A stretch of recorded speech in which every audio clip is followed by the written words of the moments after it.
à tous et bienvenue sur la chaîne de Papier et de Rêve. Je suis Ursula et aujourd'hui je vais peindre avec vous quelques roses en mouillé sur mouillé.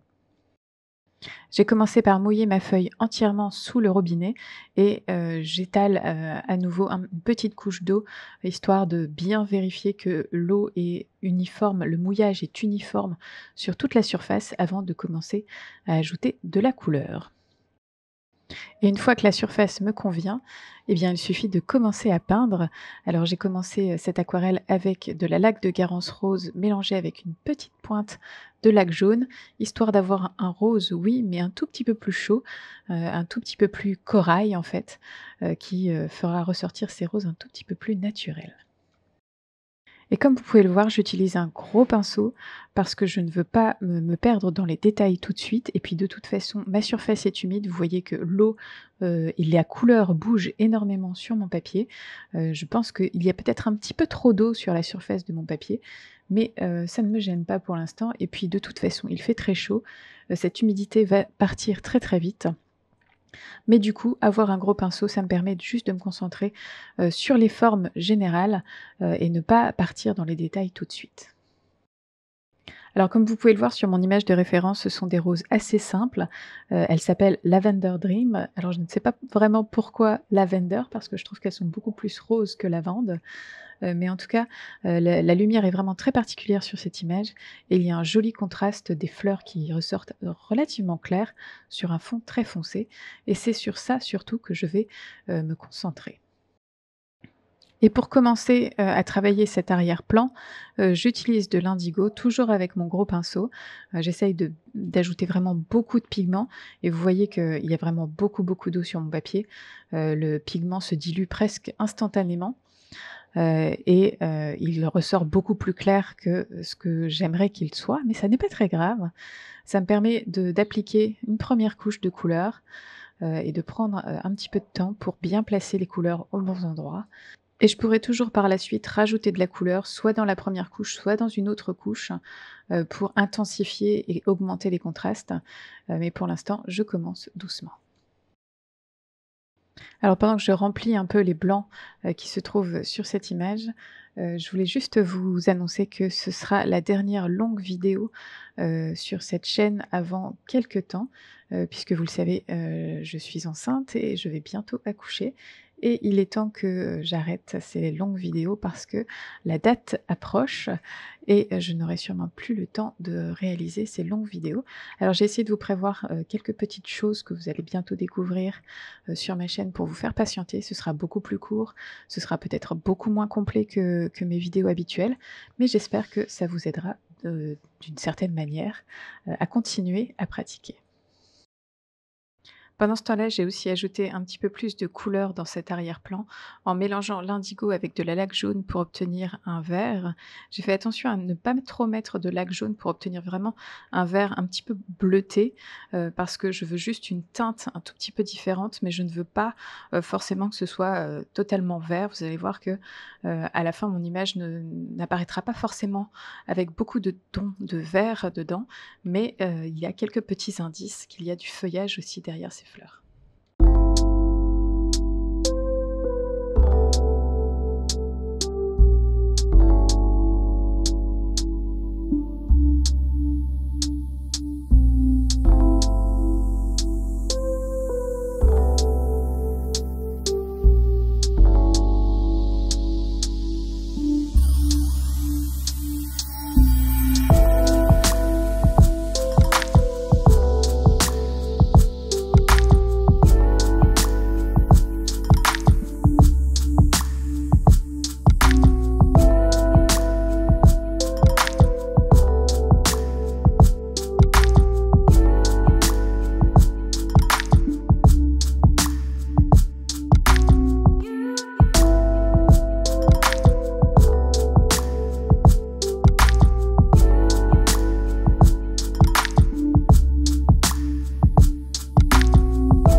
Et vous voyez que petit à petit, j'ajoute de plus de pigments, j'essaye d'augmenter les contrastes, j'y vais assez doucement et j'essaye aussi de modifier un petit peu les teintes, surtout dans l'arrière-plan et j'ajoute ici quelques tons de violet dans cet arrière-plan, un violet que j'ai créé avec l'indigo et la laque rose. Il y a sûrement aussi une pointe de laque jaune dedans, juste pour le salir un petit peu et lui donner un côté un petit peu plus neutre que, totalement violet, heu, qui ressortirait un petit peu trop en contraste par rapport à ce qui se passe sur la page. Et il est peut-être aussi intéressant de noter que sur cette aquarelle, je n'utilise que 3 couleurs, l'indigo, la laque jaune et la laque de Guerance rose, et ces 3 couleurs me suffisent largement pour créer tout un champ de couleurs, relativement large tout de même pour, signifier ces roses. Le fait d'utiliser seulement 3 couleurs, c'est important quelque part parce que ça me permet d'avoir une unité entre toutes ces couleurs puisque, le rose est construit avec de la laque jaune et de la laque de Guerance rose, le vert est construit avec de l'indigo et de la laque jaune, le violet est construit avec de l'indigo et de la laque de Guerance rose. Donc à chaque fois, on trouve les mêmes couleurs dans les mélanges et ce qui fait que ça unifie en fait, toutes ces couleurs et ça donne un petit peu plus, d'intégrité en fait à cette, aquarelle. Et vous voyez que j'ai changé de pinceau enfin et que je commence à travailler, des plages de couleurs un tout petit peu plus petites pour obtenir, pas forcément encore des détails parce que vous voyez que la couleur s'étale, toujours beaucoup, mais il se passe quelque chose d'un petit peu différent. Je peux travailler, les plages de couleurs avec un tout petit peu plus de précision et faire en sorte que on commence à reconnaître petit à petit, ces roses. Et sur cette, phase, j'essaye surtout, de créer, du volume dans ces roses, de créer des pétales qui se chevauchent, des ombres et des lumières et pour ça, j'utilise bien sûr toujours la laque de Guerance rose, mais je la salis, un petit peu avec du violet parfois ou avec un petit peu plus de jaune à d'autres moments, pour avoir un petit peu toutes ces nuances qui vont créer, du volume, des ombres donc je n'hésite pas à mélanger, heu, mes couleurs ensemble pour créer d'autres nuances de rose qui vont vous faire penser donc à toutes ces petits, détails en fait qui vont construire la fleur en elle-même.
Alors même si j'avais vraiment beaucoup, beaucoup d'eau au départ, vous voyez que ça a séché largement maintenant. Les couleurs bougent beaucoup moins et toutes les petites marques de pinceau que j'ai pu réaliser avec ces roses un peu plus foncés restent beaucoup plus en place qu'au début. Et c'est tout simplement parce qu'il fait très chaud maintenant, ici à Barcelone, et même si je peins le matin, je vois quand même la différence. Mon papier sèche extrêmement vite, je suis contente peut-être d'avoir fait cette erreur de mettre un petit peu trop d'eau au départ parce que je sais que maintenant, je suis parfaitement à l'aise pour peindre. Et je continue toujours à ajouter, des couleurs de plus en plus foncées. J'essaye d'avoir de plus en plus de pigments sur mon pinceau et un petit peu moins d'eau, histoire de vraiment concentrer, ce bleu indigo et de le rendre presque noir à certains endroits. Ça me permet de faire ressortir les fleurs beaucoup plus claires et d'ajouter, vraiment une ambiance particulière, qui se rapproche un petit peu plus de ma photo de référence bien sûr aussi. Et je pense que là, vous pouvez vraiment, vous apercevoir de l'impact de l'humidité de mon papier, sur mes touches de couleur. J'ajoute vraiment beaucoup de pigments à certains endroits et pourtant, ils restent au bon endroit. Ils ne bougent pas. Bien sûr, ça se fuse un petit peu avec les couleurs qui sont sur le côté, mais on a quand même des lignes beaucoup plus nettes que tout à l'heure où tout était vraiment très, très flou et ça, c'est juste parce que mon papier est beaucoup moins humide maintenant et du coup, les couleurs voyagent un tout petit peu moins.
Pour finir cette première couche, j'ai encore ajouté, quelques zones d'ombre sur les roses et vous voyez, j'ai vraiment ajouté un petit peu plus encore d'indigo dans mon mélange, avec la laque de Garance rose pour avoir vraiment des zones d'ombre qui se détachent un petit peu plus.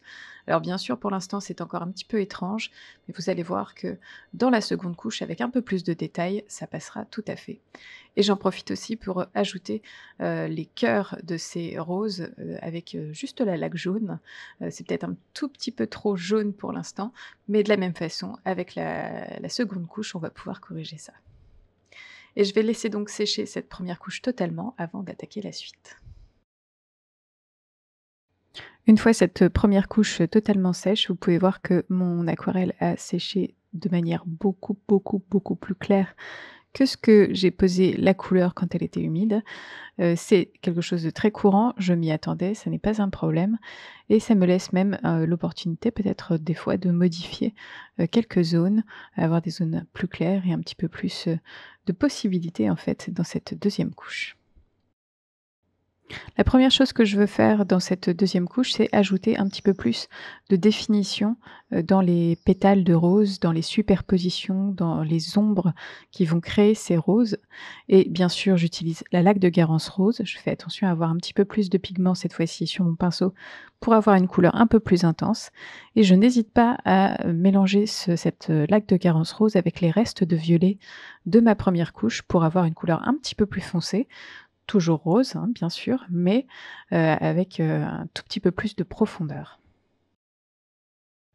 Et comme à mon habitude, j'aime bien poser, ma couleur en premier et ensuite rincer mon pinceau et venir flouter certains endroits pour avoir un petit peu plus de fluidité, pour, avoir, un petit peu plus de délicatesse aussi dans les formes et j'aime aussi beaucoup varier, les bords bien nets et les bords flous, ça ajoute, de la dimension, à mon image.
Et au fur et à mesure que j'ajoute tous ces petits éléments supplémentaires dans les pétales de rose, on se rend compte qu'elles apparaissent un petit peu plus nettement à chaque fois.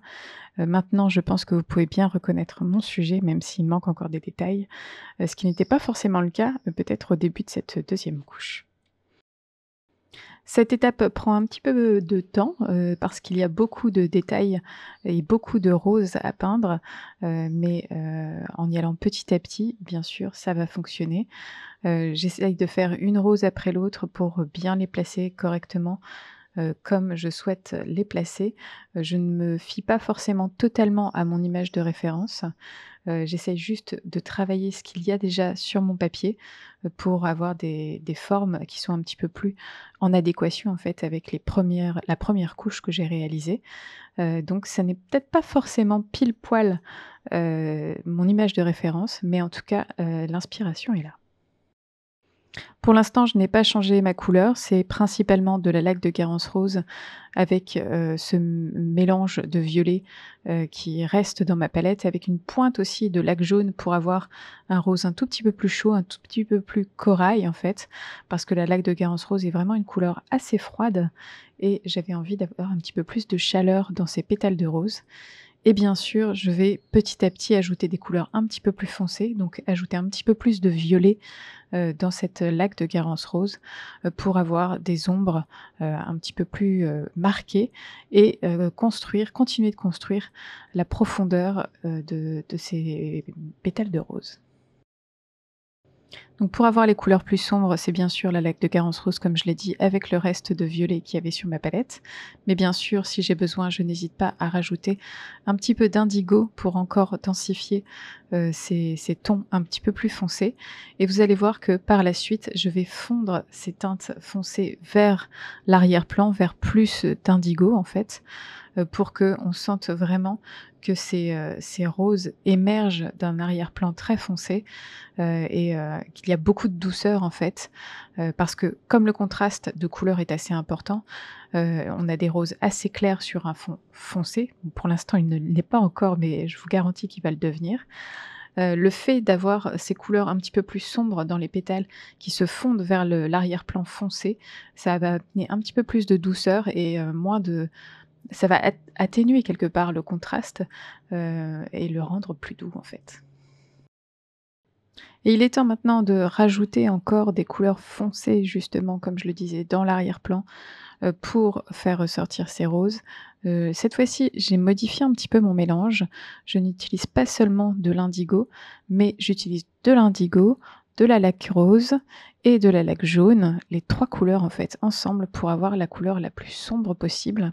J'essaye toujours de faire en sorte qu'elle soit, avec un léger ton de violet dominant, mais c'est en tout cas, c'est une couleur très sombre. Il y a beaucoup de pigments sur mon pinceau, pas forcément beaucoup d'eau, parce que je veux ce contraste. Alors à certains endroits, le contraste va être très, très fort quand on a un pétale très clair qui va se détacher de l'arrière-plan, très foncé, et à d'autres endroits, ce contraste va être beaucoup plus doux puisqu'il y a des couleurs foncées, des pétales un petit peu plus foncés, des pétales en arrière-plan en fait, qui vont se fondre délicatement dans cet arrière-plan, de bleu. Alors lorsque je pose cette couleur très foncée, je fais très attention lorsque je suis proche d'un pétale pour avoir un petit peu toutes ces irrégularités qui donnent un petit peu plus de vie au pétale. Le pétale n'est pas totalement rond, il est un petit peu fripé et j'ai envie de qu'on sente en fait ce petit changement.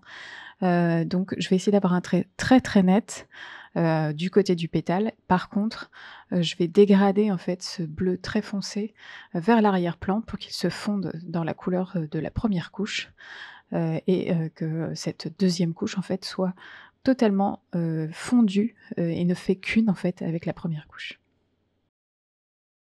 Il y a un élément que j'aime bien réaliser, lorsque je peins des fleurs, c'est de tirer la couleur foncée, sur laquelle la fleur se détache vers l'intérieur de la fleur. Alors bien sûr, il faut que ce soit tout en délicatesse parce que, c'est peut-être seulement, une jointure entre 2 pétales qui est un tout petit peu plus large et on voit l'arrière-plan au travers.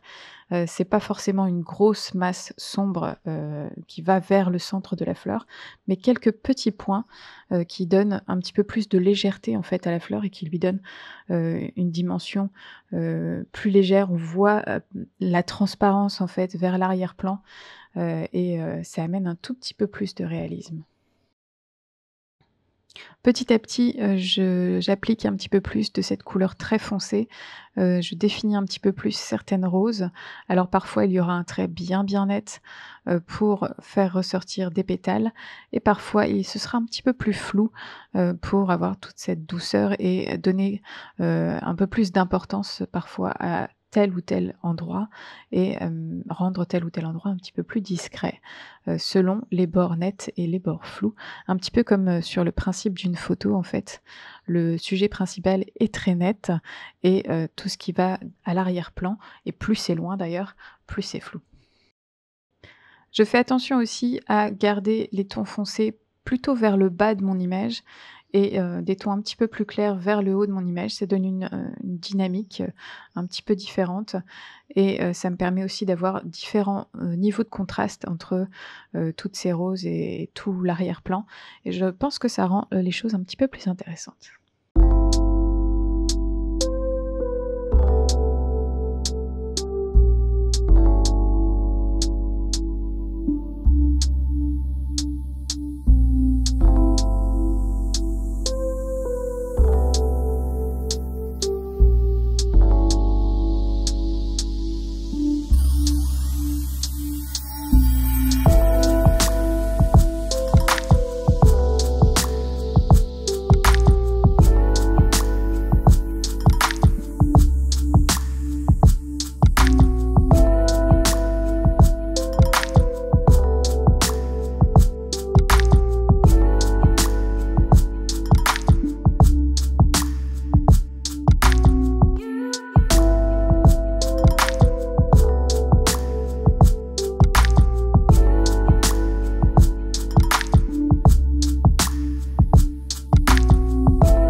Petit à petit, j'ajoute d'autres éléments sur cette image pour bien continuer à vous faire penser à des roses, pour les intégrer le plus possible avec l'arrière-plan et leur donner un contexte en fait intéressant.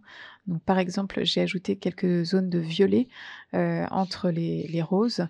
Ça vous donne l'impression qu'il y a encore des fleurs derrière, mais elles sont dans l'ombre, elles sont beaucoup plus éloignées, donc on ne les voit pas totalement, elles sont un petit peu plus discrètes. J'ai aussi ajouté quelques éléments de végétation pour qu'on ait un petit peu plus une meilleure idée de ce qui se passe, et qu'on ait, quelques indications en fait supplémentaires de contexte, donc des tiges, des boutons, ça vous donne encore plus, cette idée que ce sont des roses et oui donc ça ajoute du contexte à mon image. Et plus j'avance dans mon image, plus je sens les endroits où, j'ai besoin d'un petit peu plus de couleurs foncées. Et là, je suis justement en train de rajouter, ces couleurs foncées, sous, les roses qui sont en bas à droite, parce que j'ai l'impression qu'elles sont peut-être un petit peu trop floues et j'ai envie de mettre un petit peu plus en valeur cette zone. Donc ajouter cette couleur sombre avec ce bord très, très net va me permettre de les rendre plus nettes, plus, présentes. Alors bien sûr, je fais exactement la même chose que tout à l'heure. J'utilise mon mélange d'indigo, de lac de Garance rose et de lac jaune, en faisant attention à avoir un petit peu plus de lac rose pour avoir toujours cette petite teinte violette. Je le pose tout près du bord et ensuite je le dégrade vers l'arrière-plan, pour que, cette, couche ne fasse vraiment qu'une seule couche. Et cet ajout de couleurs sombres me permet vraiment d'asseoir un petit peu plus les roses qui sont en bas de mon image. Elles ont plus de présence et du coup, elles ressortent un petit peu mieux. La dernière chose que je souhaite faire dans cette image, c'est ajouter un petit peu plus de détails dans le cœur des roses. À la première couche, j'ai ajouté un petit peu de lac jaune pour signifier quelques cœurs qu'on pouvait voir. Il y a d'autres cœurs bien sûr, mais ils sont, soit, sous des pétales, soit pas forcément visibles, donc je ne les ai pas faits, mais il y en a au moins 3 que je peux voir.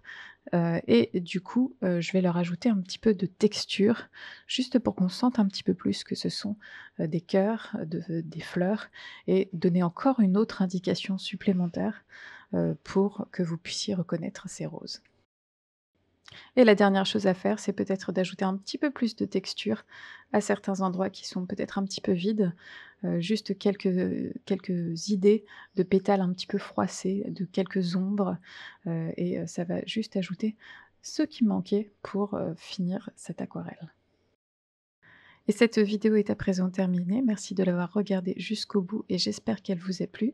Je vous rappelle que, c'est la dernière longue vidéo avant quelque temps, puisque, je vais bientôt accoucher. Si vous avez besoin de plus d'informations sur cette image, n'hésitez pas à aller jeter un coup d'œil sur le blog et bien sûr, dites-moi ce que vous en pensez dans les commentaires. À bientôt.